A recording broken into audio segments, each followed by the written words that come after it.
Deolali camp येथील लोह शिंगवे परिसरात गेल्या महिनाभरापासून बिबट्याचा वावर हा मोठ्या प्रमाणात वाढलेला असून शेतकरी वर्ग भयभीत झालाय।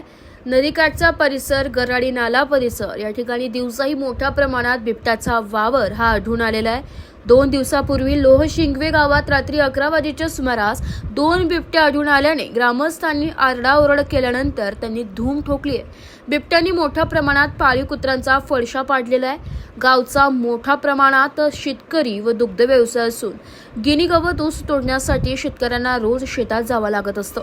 तिथे बिबट्यांचे वास्तव्य सिद्ध होत आहे। यावेळी ग्रामपंचायत सदस्य युवराज जुंद्रे यांनी वन विभागाला वेळोवेळी फोन करून माहिती दिली आहे। अनेक वेळा गाव परिसरात पिंजरे लावूनही बिबट्या पिंजऱ्यात जात नाही।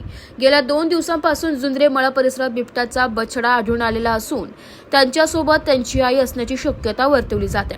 त्यामुळे ग्रामस्थ भयभीत झाले असून ग्रामपंचायत सदस्य युवराज जुंद्रे यांनी वन विभागाचे विजयसिंग पाटील यांना फोन करून माहिती दिली आहे। लवकरात लवकर पिंजरे लावण्याची मागणी देखील केली आहे। एबी न्यूज साठी प्रतिनिधी पुरुषोत्तम कांडेकर, देवळाली कॅम्प।